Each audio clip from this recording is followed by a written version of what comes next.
So, very good afternoon to all of you. Implementation and research requires engagement of multiple stakeholders coming from various disciplines. And basically, the idea is to address the complexity of implementation challenges in real-world settings. Today, we are privileged to have an amazing panel to the right of me who represent academicians, researchers, and community representatives to discuss the theme of today's session, breaking the silos, how to bridge the gap in stakeholders. Rina has already introduced the panel discussants to all of you, and without further delay, let's dive into the discussion today. Let me start with Prof. Adeeba to my right. Can you explain why we should involve and engage stakeholders throughout the research process? Yeah, so thank you, Sanjay. I think we have we've been discussing this over the last couple of days, how important this is. First of all, really, there is a mantra again in HIV response: nothing about us without us. And I think because especially when you're working with key populations and stakeholders, you kind of have no idea. We doctors, public health people think we know, but until you sit down and speak with them, you really have no idea the range of issues that they are faced with. So from the point of view of research questions, research ideas, the challenges that they face, but importantly, the solutions that, we doctors, we think we know best, but often the solutions can be easily provided or from the communities themselves. Thank you very much for your response. Rick, would you like to add on to the response? You seem to be deep in thought. It's really an important issue, and one of the things that is, I think, a key part of implementation of research is the term that they use, I don't know if it's the right one, but is engage the customer, right? And that is because you really have to have a sort of a multi-sectoral view of all of the things that are going on. And in fact, what it does is it informs, it tailors, it does a number of things for whatever you're doing so that it can be improved. And so, if everybody or any one person knew everything that they needed to do, you wouldn't need to have any of that. But the truth of the matter is that there's a coalition, I call it a rainbow coalition of people who are out there who can inform what you do, and you're really trying to do things better. Of course, I always will throw in the word faster. And then, of course, if you have really good information from your community, it becomes cheaper because they adopt it and they scale it up and they make it happen. So it's been part of, even before we called it implementation science, I think Sten will agree that all of our work was really doing that right from day one. And so implementation science has created a language around it. But, for people who do this work, it's been part of the mantra. And as Adeeba said, I think it started, a long time ago when they said nothing about us without us. And the people who got it, and the rest of them are no longer have a job. Thank you. Thank you, Rick, for that response. Now we can move on to Sten. So Sten, you have been able to successfully engage the community in many of your projects. Can you explain the term community advisory boards to our participants here who may not be aware of it, right? And how vital it is as a component for community engagement? So I'm working with women. I'm not a woman. I'm working with adolescents. Only my wife thinks I'm an adolescent. I'm working with gay men. I'm not a gay man. So it's common that I'm working with populations and I do not have the expertise that the communities do themselves. So if I'm going to have a coherent research enterprise, why would I not want the opinion of the experts? And it's certainly academic hubris to think that because we have a few degrees behind our names that we're experts in everything. Because I am not an expert in the drug scene in Bangkok or in Kuala Lumpur or even in my own hometown of New Haven. I'm not an expert in the drug scene. But if I have a community advisory board with experts who are from that community, perhaps they're former drug users, and they know the scene. Perhaps they're working for community-based organizations, and every day they're working with drug users. It's tricky to have a community advisory board of adolescents. It's been done, and it can be done. But at the very least, you could have people from the world of adolescent care, either from sort of the prevention side, educational side, or from the therapy treatment side. And the same for men who have sex with men, the same for any subpopulation in which you, the investigator, are not particularly expert. And not having such a community advisory board is exceedingly short-sighted, because now you are saying, I know how to do this in this particular population that I personally have no experience with. And even if you hire staff from the communities that you're working with, that's great. Big fan of having staff who are more knowledgeable than I about the populations that we're working with. You could still use advice from a formally constituted community advisory board where you thoughtfully select the individuals on the board for their community experience and their knowledge base. Warning, don't have a community advisory board that's too big.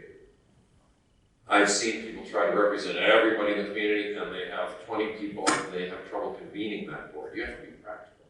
You have to be practical. It has to be small enough to be manageable. And it shouldn't be the kind of community board that you pay everybody a lot of money. That's not authentic. That's not genuine. You're looking for people who want to help their communities and sure, reimburse their expenses, give them some food, be courteous because they're your guests and they're helping you. But you have to construct it in such a way that the people on the board are motivated to help you with your research because they think your research is worthwhile and they want to help you do it well. They can also be very helpful at the end of the, I'm taking too long, I'm sorry. They can also be helpful at the end of the study because dissemination. Who's going to read your paper in the Elsewhere Journal of Public Health or the Over There Journal of Medicine? Who's going to read it? Your peers are going to read it. But how about making an impact in the ministry? They're probably not going to read your paper. How about making an impact in the community? The people who actually contributed to your work. Community advisory board can be very helpful, they can guide you on what kind of community dynamics and communications can disseminate the findings of your work. And they can also guide you on how to get the attention of the ministry. Thank you, sir. Now, to you, Nisha. So, Nisha, you have co-founded the community-run C Foundation and transgender grassroots campaign Justice for Sisters. You are a strong voice of the community. There's a likelihood that some communities may mistrust researchers. What is your opinion on the trust levels between the community and researchers? Thank you so much for the question. Yes, trust. Oh my gosh, it's so loud. Is it okay? Okay. Yes, trust. Before you were to start any research or interviews or whatsoever, the first thing they need to build is trust. And for you to earn the trust of the community, it's not for them to come to you, but it's for you to come to them. Yeah? So, firstly, go down to the ground, meet the community organization, the community leaders, speak to them, yeah? Understand them first. Understand the population that you're working with. For instance, if your targeted population is the LGBT community, educate yourself about what is Soji. Have you guys heard about Soji? Anyone here? Oh, okay. It's okay. Next training, Soji. So, educate about yourself. What is Soji? Right? Learn about them. The basic things such as giving out the correct. Is it okay? Is it okay? Good fun. Yeah, good day. I'm Jacqueline Victor now. So, as I mentioned earlier on, yeah, you need to engage with them to build that trust, and at the same time, get the information related to the community that you are targeting with. Yeah, and for example, if you were to reach out to a transgender group, reach out to the real transgender group where you can actually manage to not just capture the transgender leaders, but at the same time capture the community that you are targeting with. Yeah, and simple things such as learn about the correct pronouns. Yeah, trust me when I say, if you know the pronouns or the correct pronouns of a transgender person, he or she will be so overwhelmed to share everything to you. Yeah, every single thing.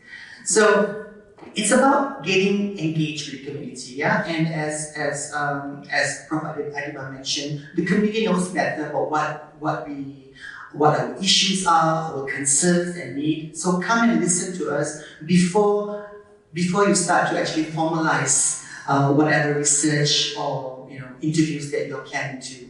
Because at the end of the day, it's the information of the community that's worthy towards whatever project or whatever research that you're doing, right? Yeah. So I would encourage researchers, to actually come down to the ground, and mingle, mingle around with the community, put whatever status you have back there, and come and reach out with the community. Trust me, once you start to build that trust, you can do whatever research or whatever projects or interviews that you want, because the community will feel welcome, and at the same time, they will feel trustworthy towards you. So, yeah.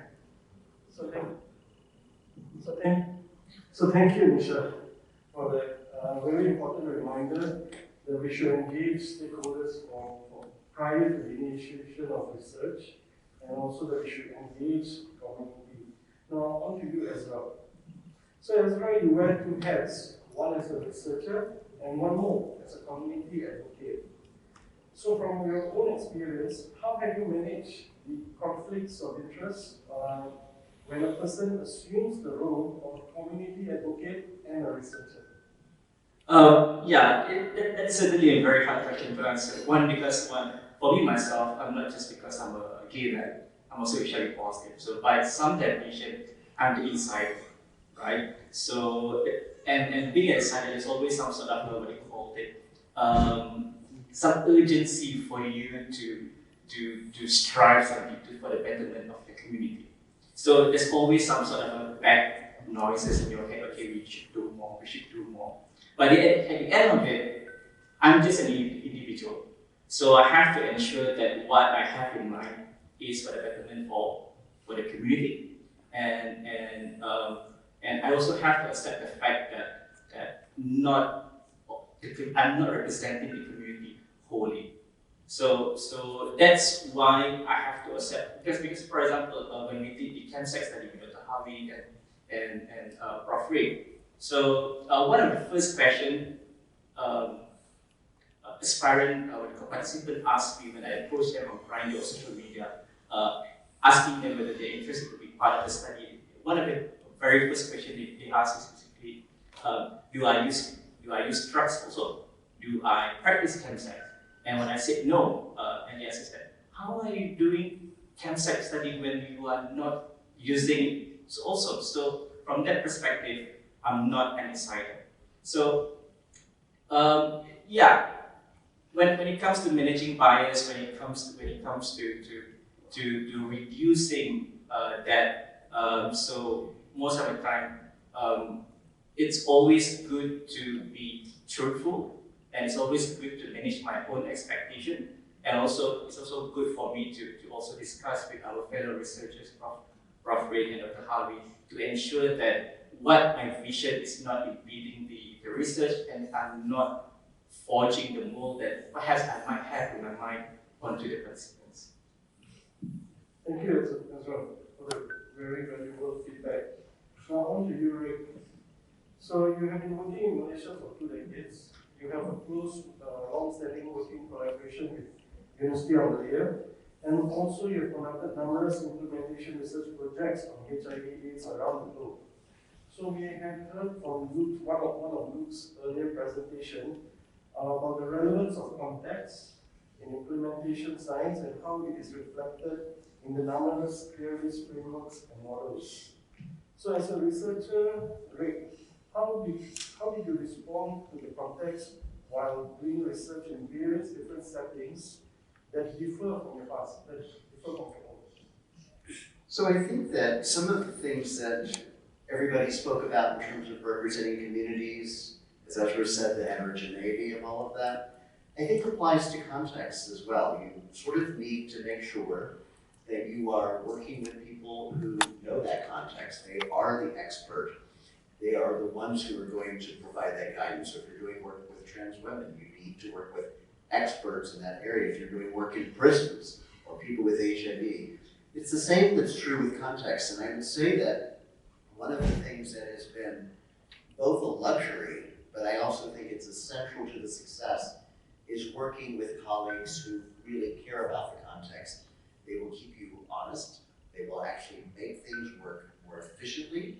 They will make things work better, and they will keep you from stepping on landmines, which is really part of it. And so that has been, I think, part of the key.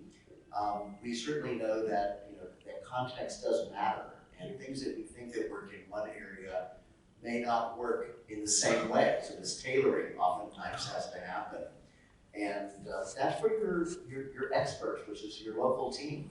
And I've worked with Ezra actually in the prison work with MSM and stuff like that. They become part of the contextual understanding of what's going on locally so that they can actually help tailor so that things actually fit and happen the way that you want them to in that particular setting.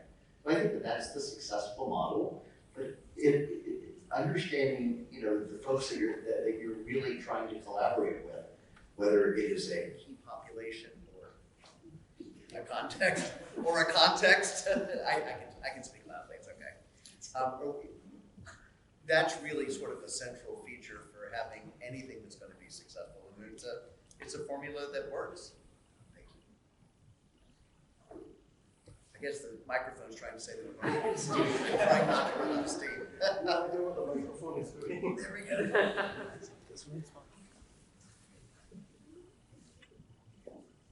You want to add something?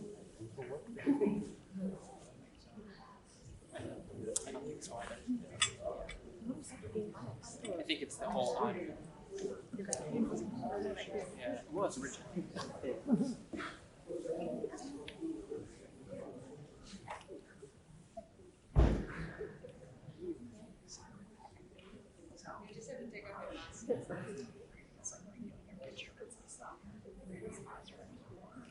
Alright.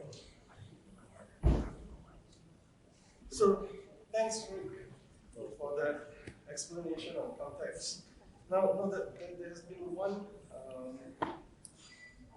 underlying theme when we talk about localization, and we talk about localizing about context, is the consideration of generalized scientific rigor versus localizing the impact to the community, maximizing the trade-off.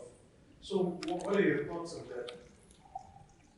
Well, I think unfortunately most of the research that we do can't sort of be entirely global. And so that's why whenever you're going to take an evidence-based practice that that works in an experimental condition, that's why you have to sort of move it out. And what may work in Malaysia, we have a good group of folks who are Roman Ezra, who are working on sort of scaling up prep, doing it in ways like with mHealth or chatbots with Zhao, is one way to do it in this context. But if you go to New South Wales, Australia, where it's, homosexuality is not illegal, access to care is much, much more easy. You can just walk into a clinic, fill out a kiosk, and you do that. So the way that you do it is going to be individualized. And so, there's not anything that's going to have real ecological validity when it comes to that. And that's why implementation has sort of found, I think, its niche area in order to be able to sort of tailor your evidence-based practice and to make it sort of work along the implementation sort of spectrum. Thanks, Rick. So moving on, conducting research can be challenging for global public health agencies or community organizations. These organizations tend not to have a research mandate and have different funding mechanisms, have different aims, so on and so forth. Though they generate a lot of useful information, this information may be less robust. In addition, they may be expected to robustly monitor and evaluate their activities. Now, coming back to Sten, how can we make the best use of real-world information from communities for implementation research? Thank you, Professor Sanjay. I have never quite understood this notion that community-based organizations, that service organizations don't do research. What is program evaluation? Don't you want to know if your program is working the way you intend it to work? Doesn't any good community-based initiative have some evaluation element to it? So if the answer to that is yes, or should be yes, then why can't we try to enhance the quality and value of that evaluation through implementation science principles? It's surprising how often routine programmatic data can be used for program evaluation. And is your program going to work better to control tuberculosis if people keep their appointments, or is it going to be better if they miss their appointments? One can infer that your program is going to be more successful if they keep their appointments. So at the very least, you can measure that in virtually any program through simple program evaluation, even if you don't have definitive endpoints. So I'm frustrated by this artificial Berlin Wall that we've set up between research organizations and community organizations, between research entities and service entities. To me, it's a hokey, ridiculous divide, and we should tear down the Berlin Wall. Yeah. I completely agree with you, Sten. But and as someone who kind of does both, working with community-based organizations and also in an academic institution, at least in Malaysia, there are a lot of practical shortcomings from the just having simple programmatic evaluation tools, having people being trained to understand, collect data, and also collecting similar data from different sites, for example. Just and hopefully with the advent of technology, life will be a lot simpler, because if you look at 5 different partner organizations, as they're called, within the Malaysian AIDS Council umbrella, even within the needle syringe program initially, you've had five different ways of collecting data. So I completely agree with you, but the practicality, it does need resource and training and all of those things that sometimes the PEPFAR funded, Global Fund funded organizations just happens. Thanks, Sten. Thanks, Adeeba. So, Sten, I think you highlight a very important virtual wall, an artifactual wall that should be brought down, I guess, a brick at a time. Whereas, Adeeba, faster. Many bricks at a time. We'll be using a bit older. Whereas Adeeba has brought up some local context to that issue, and that I think it's a matter of framing it properly. However, we do need to address some operational issues, so to say, locally, if we were to move forward. Nisha, would you like to share your views on how we can make the best use of the information that is generated by community-based organizations? Thank you. The best use of this information can be used as a tool or guidelines in creating your research. Based on evidence and right-based advocacy at national, regional, and global events. At the same time, it can be used as a reference towards your research and be used to make as a forecast or projections of what can or may happen. As for me, being an activist, it's indeed a tool of advocacy based on factual reality of what the community is facing down there. Yeah. Thanks, Nisha. Ray, when we talk about involving people most affected by the problem, the community themselves, is it crucial to build capacity of that community? And how can we effectively build the capacity of that community? If you may use the Malaysian context, for example. So I think that there are probably two phenotypes of researchers. There's what I call the helicopter ones who have an idea, they come in, they implant it, they get their work done, they're nice for a little bit, and then they leave.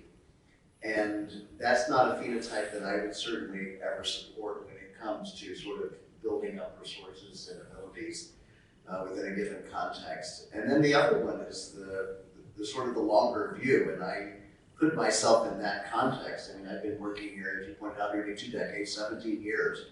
And in all of my research sites, it's really sort of a commitment. And part of that is really to try to think about how to build that capacity so that you have a sort of a sustained presence. And this course, by the way, is sort of the culmination of 17 years of, I think, a good relationship, and to be able to train PhDs on one level to build up the capacity of the faculty in your faculty, as a matter of fact.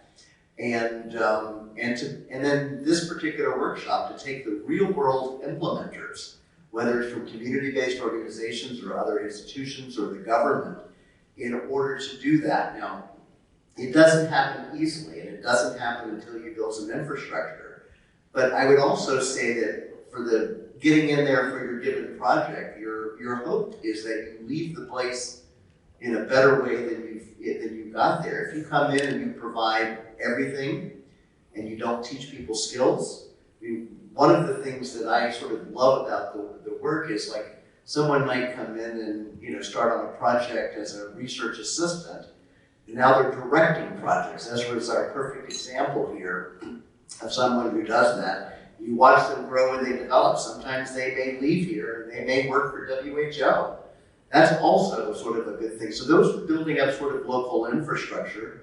And then if you're able to do that so that people can get good jobs, you don't get the brain drain where people, all of a sudden want to hitchhike on your boots, back to the US and get a job there. You sort of build that up. So I would say that it's really crucial if you're going to have a sustained relationship, even if you're going to be a helicopter researcher. You better leave something back there, because nobody's going to want to work with you again. And I think Adeeba could probably, she won't, but she could probably tell examples of people who want to come in and drop in and get their results and publish their paper in the who knows what journal of public health and get out. And that's not a sustainable plan. And I can tell you that the people within country, they can sniff that out, or at least they should be able to sniff it out when that happens, and they should say no thank you. Thanks, Rick. That sounds actually really, really good. I think the message resonates with many around here. Moving on to Adeeba. In addition to your academic leadership roles, you have been in various leadership roles in numerous community-based organizations in Malaysia. So according to you, what role can academicians play to increase the research capacity of the community in Malaysia? So how can the researchers in their white collar work now? Yeah, I think I've been very, very fortunate to have been able to do this, to play the different roles and going back and forth from being an academician to, at the time, President of the Malaysian Arts Council, now Chair of Foundation. And I think it really opens my eyes to the issues and really get to know the community and try work alongside them for the betterment of everybody. And I often get asked, because this doesn't happen naturally with other diseases, with chronic diseases. Certainly doesn't happen with cardiology, but it's hard to say, but it's almost natural for HIV researchers. It's ingrained in us, I guess. And I actually often get asked, how does it happen? And it's just a realization that you can't do it alone. You just have to come to our international AIDS conferences or even the science conference. That it's not a conference just for health professionals or doctors. You get people from, I'm advertising a bit because I'm chairing the conference in Montreal at the end of July, but truly those who've had those who've been to these international AIDS conferences have often described it as not just eye-opening, as a life changer, because you meet people from all walks of lives, from community workers and Tony Fauci's of the world, and it's a truly inspiring experience. But you don't get that from going to a cardiology conference, do you? They don't invite me. I saw, men in suits walking around. And so I, in fact, got invited once to a non-communicable disease to share a conference to share the experience of the AIDS movement. So thank you for that response. Adeeba, looks like I've been going to too many of these boring conferences where we just talk about science. Don't learn about the experiences down in the community. No? We're not going to have it at this Montreal conference, but there was one, I think it was in Vienna, where there was a human rights march led by Annie Lennox. So, what other medical conference do you get done? So on to you, Rick. Rick, let's discuss the scalability of interventions, right? So you have a lot of experiences in conducting research in lower middle income countries. What does the scalability of intervention mean to you? Well,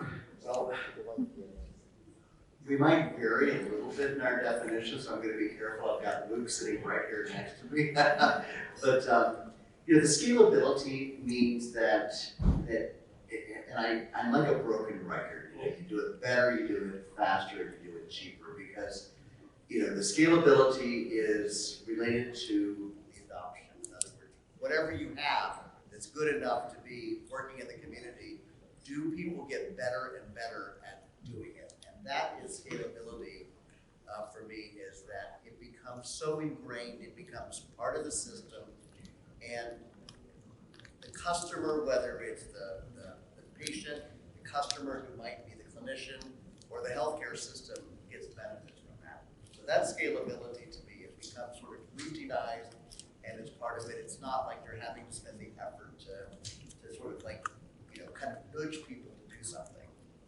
I really like the explanation actually, where it becomes routine. So you're looking at interventions that become routine without the additional effort, right?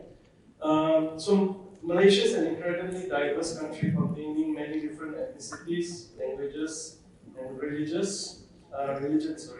So So under such a situation, how do you safeguard the scalability of intervention that yields equitable outcome? I'm sorry if this sounds like a wiper. So I have to say that, you know, Sten can probably comment because he works in some African countries where they've got 15 different languages.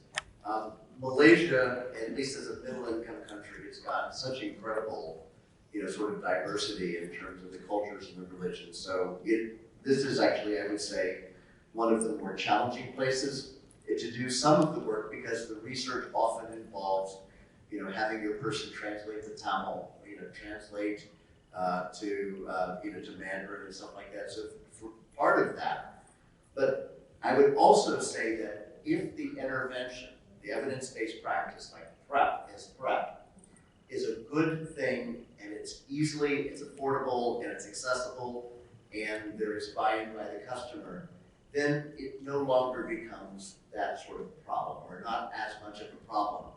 That said, there can be incredible differences in pockets as you're going through what I would call that sort of preparation and early implementation. And hopefully, if it is seen as a public good and it becomes routinized, as I said before, then it overcomes those sorts of issues. But in that intermediate zone, I think is where the real challenge is. And I know that you work in places that are even more complex. You might have something to say about some antiretroviral therapy is a perfect one. Please share your experience there. As you've said, there are many subpopulations in a complex society. Why have we not eradicated poliovirus from the face of the globe? It's because the Pashtun people of Pakistan are very suspicious of the government, which has treated them very badly historically. And every child in Sindh province who's gotten polio is a Pashtun child. We're having no trouble vaccinating everybody else. But many of the Pashtun families are saying, no, we don't want this vaccine. So in the United States now, we have pretty good uptake of the COVID-19 vaccine.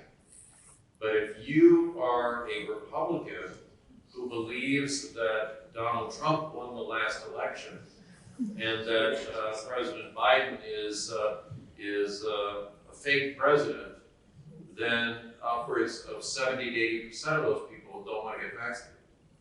And they're now a subgroup and requiring special attention. And welcome to the field of public health.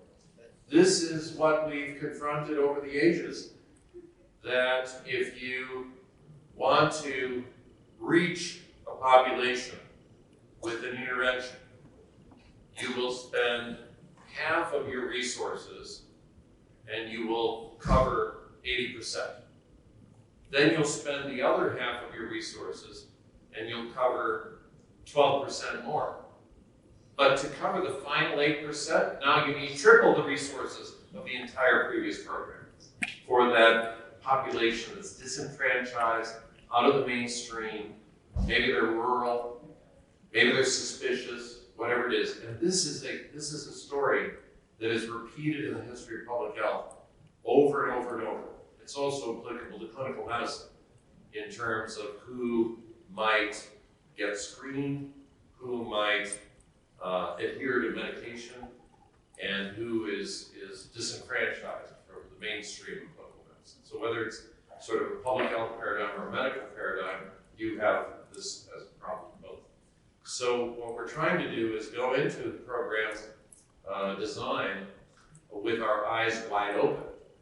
Sometimes it's made easy for us. If we are targeting a subpopulation, that we can actually engage the population itself, and we can actually get them to guide us. Right, Nisha? You were not commenting on that. So then we can be perhaps more successful. But if we don't do our homework, and we're not aware of which subpopulations are going to be the most difficult to reach, then we're going to find out the hard way. Because our program is not going to fully succeed because there is a subset of people we're not reaching, we're not engaging. engaging. We're not developing a prevention alliance or a therapeutic alliance with that population. Thanks, Sten. Adeeba, what is your viewpoint on it? I would hand it to you, but I think we understood. All right.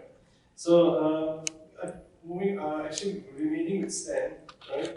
You have conducted numerous multi-site cohort studies, right?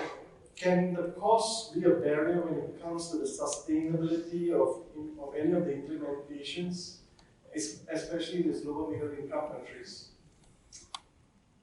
Yes, the cost can be a major barrier. In research, we are trying to optimize our interventions and see if they work. Optimizing is not the word I would use when I think about cost effectiveness or sustainability. Optimizing means the best possible program that's actually going to achieve your goal. So it's not uncommon that we have to ratchet back and figure out, okay, this works, but how are we actually going to put it into use in a real world setting? A really good example, I think, is PrEP, where if you have, we say in America, a Cadillac, that means a very fancy car, right? If you have a Cadillac program where you adopt everybody and you have such good community outreach and such good community health worker engagement at high cost, you will have a better chance of engaging people and sustaining them in PrEP. But if you have a sort of bare bones program, more a tiny little motorcycle program, it may not be enough of a dose of community engagement to actually enroll people in PrEP and retain them in PrEP.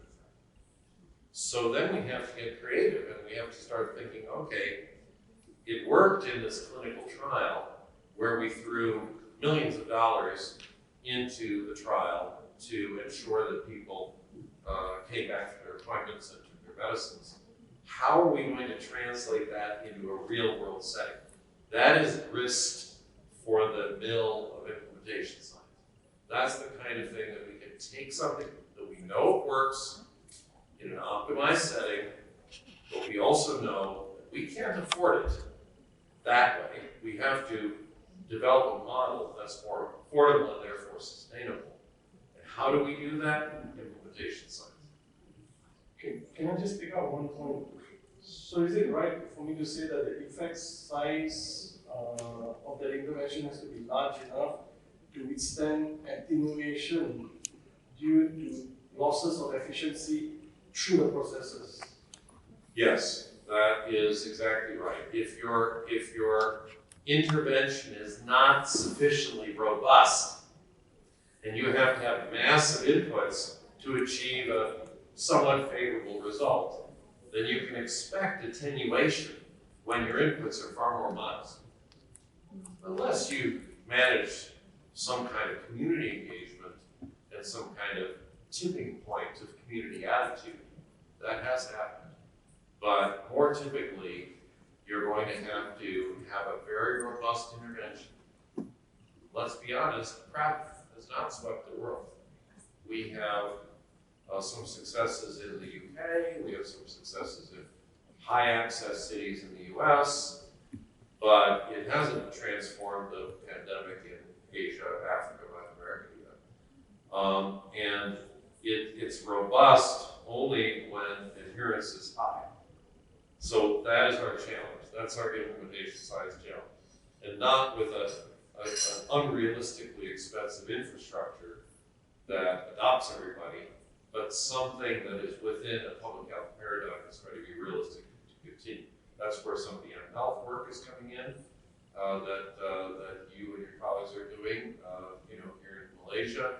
That's where the community engagement comes in, where we educate and engage communities so that they themselves become an engine of change. And it's one of the great challenges that we face, is taking things that we know work and figuring out how to bring them to scale without attenuating the delta, as you say, minimizing the impact. Thanks, Sten. Now on to you, Nisha. And for everyone else, we'll listen more about the financial aspects of implementation from Mona Sharif later. But for now, Nisha, can you shed some light on the financial aspects from a community organization perspective? Thank you. So this is from the community perspective, community perspective, which is something that I always encounter based on my previous experiences with researchers. Not all, but some. When they were to do any research with the community, they tend to forget. I mean, yes, it's about voluntary base, but they then tend to forget about the community that they're dealing with. For example, if they want to engage with the sex workers, for instance, each and hour, every minute of their life, of their time is money, right? So always do include that token or I don't know what you would say, an amount to actually appreciate that time that they actually, willing to come forward to engage in those research. And at the same time, if you were to do the research at the center of the organization, do always think about giving certain amount contribution to that organization, because most organizations in Malaysia, we are not funded by the government, so we're based on fundraising and so on. So we need that kind of support. So always do include those perspectives. I know most of the research is based on voluntary basis, but we have to think again the community that you are targeting to. Thank you. Thank you, Nisha. Go ahead. So thanks for that question, Sanjay and Nisha, for the response. I just want to add here, perhaps this is not so much research, but even in programs, just to share an experience with all of you on the needle syringe program, how difficult it was to engage outreach workers to do bona fide community outreach and to get the government to agree to pay them.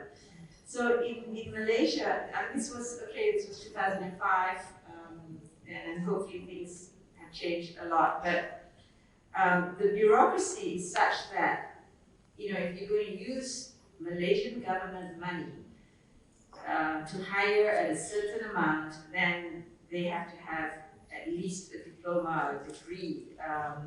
And so we had to fight really hard to break that mold, so that outreach workers who are talking about stakeholder engagement and former people who use drugs, to be part of the team, of the outreach team, and get them to be decently compensated for a job that they're doing.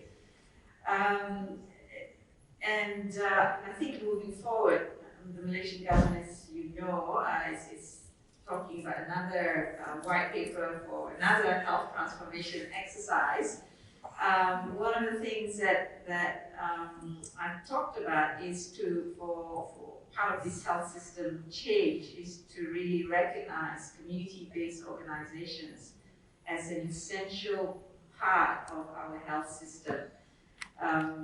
We talk about the public system, we talk about the private health system, but the community-based organizations which play a huge role, whether it's for the prevention and treatment support for HIV or for autism or for post-stroke, are literally living from hand to mouth every day because they just don't get government support. I'm sounding ungrateful because Malaysian AIDS Council actually does get a fair amount of support from the Ministry of Health, but we are an anomaly, and most other organizations that are doing really, really good work are not. So join me in advocating to the government when they come to you to ask for your ideas about what do we want for Malaysia's new health system, is that community-based organizations need to be adequately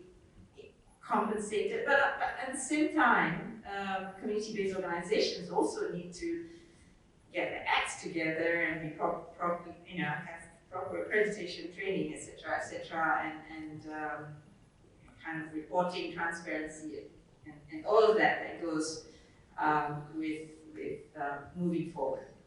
Thanks. It's not research, but I thought it's important. Thank you, Ayub. So I think it may be time then to change the PPI, public-private partnership, to include the community in that term, public-private community partnership. On to you, Ezra. So, Ezra, currently you're involved in several research projects on mHealth at Sharia. We also have a session later on mHealth. What are your views on how we all can come together to ensure the sustainability of these mHealth interventions? So the first question that we have to consider is definitely ownership. So at the end of it, who is going to own that kind of intervention? So let's say, for example, with a Yale mobile app, for example. Because like it or not, yes, it was funded by research and it's conducted by university, but at the end of it, the end goal is for the purpose of for the benefit of the community, right? So that's what Prof said also. We don't want to just come over to a new place and then do research and take up the data and publish. So we want to ensure that the data that we collected is beneficial. So that's why I'm saying, sorry, can you repeat the question again? So, in your viewpoint, how can we ensure the sustainability of these mHealth interventions?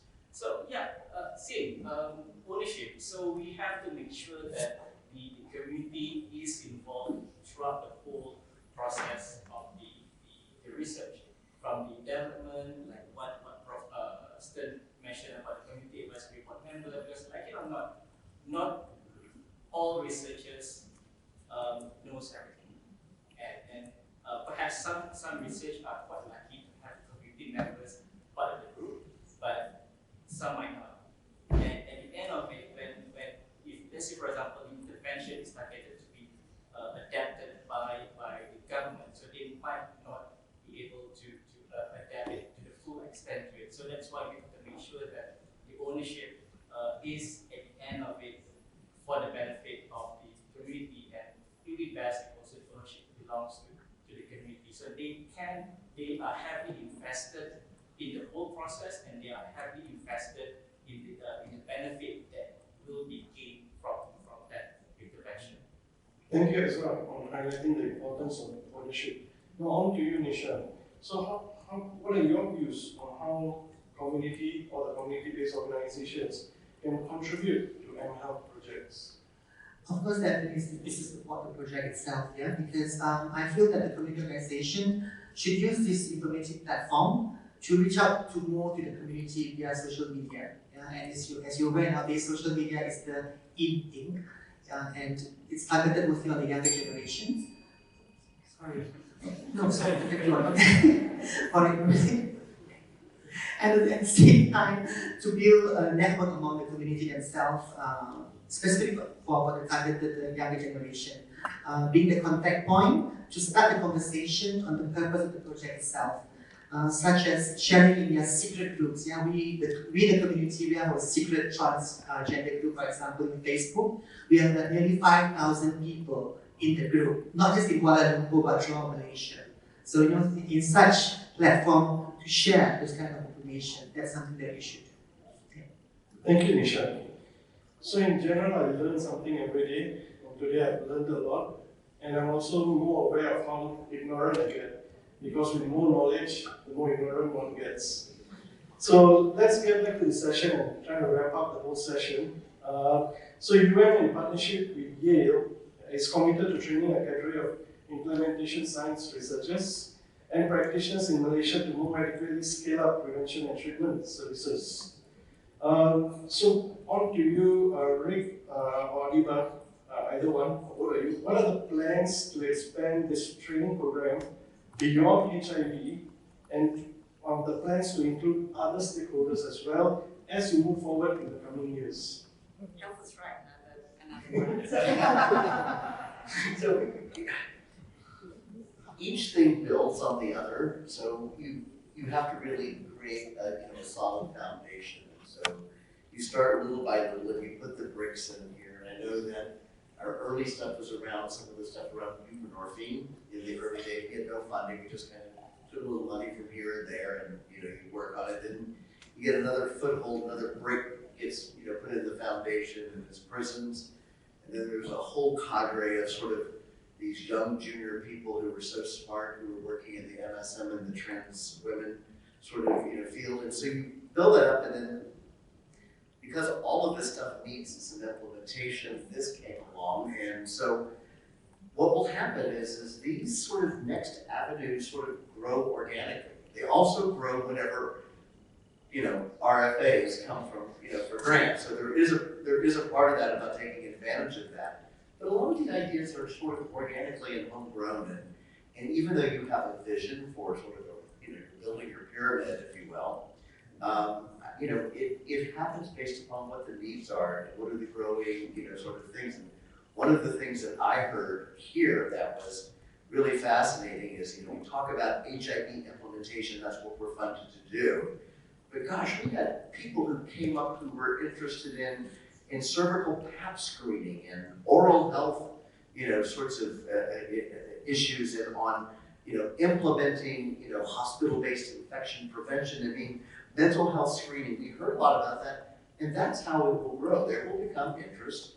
There will be other groups of folks who will put in, K awards, or, we'll try to get the U.S. Embassy to come up with a little bit more funding, or whatever it is.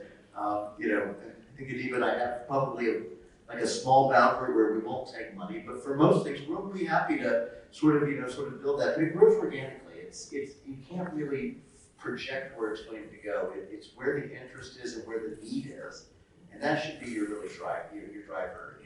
If your sort of your internal goal is to make the world a better place, all of those things will happen around that, as opposed to I'm just going to do HIV implementation science. All of the mHealth has got an implementation science piece to it. All of them sort of have some of that built in, because that sort of strengthens and it creates a sustainability plan. And who knows? When we have this meeting in 5 years, let's find out what we'll be doing. Yeah, so what we do know is there is a huge hunger for implementation science. Last year, amidst COVID, was supposed to be the first boot camp, and I think about 180 people signed up for the 3-day face-to-face, 3-day virtual meeting, and this year we had to close early because 130, and we only wanted 50 people for this because we wanted it to be really interactive. So, and I know the majority of you are not HIV researchers, but I think, and I'm sure Luke and everyone here will agree, that implementation science theory and implementation science framework applies to everybody. So my vision, my wish is that when we applied for this, I was wearing the hat of the dean, that of course I wasn't going to keep it for HIV researchers alone, that was going to transcend all diseases. And we hope there'll be some benefactor other than Uncle Sam who will come and allow this program to continue for many years to come, because it is relatively new field in Malaysia and the region. So one of the things I thought I might do during my sabbatical, I thought I was going to rest, but is to kind of emulate the masters in research ethics that we've put together with Jeremy Sugarman from Hopkins. So do you think there's an appetite for masters in implementation science? There you go. You've already got more than 10 people, 10 new students. Now I'm going to have, I put my foot into it, Sanjay. You better help me to put this course together. Not a problem. So thank you, Adeeba, and thank you, Rick, for the comments. Now, Sten, if you don't mind, Yale is deeply committed to international training. In a minute or so, where do you see the MIST program 10 years down the road? Well, I do not speak for Yale University, but we are a motivated group here. And Rick invited a number of us to join you for MIST. And, we have Mona and Luke and Sheila and myself, and you didn't have to twist any arms. We were eager to come and enthusiastic to learn more about what the opportunities are.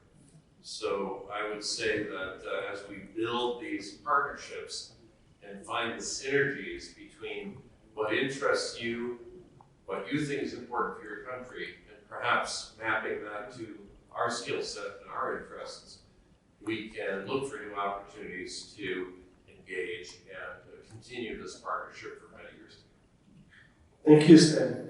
So finally, I would like to thank all of you for your constant attention and for listening to everything that's been said. I've gained a lot and hope the same for you. And I would like to thank all our esteemed panelists for all the feedback, for all your thoughts on the matter. So thank you very much.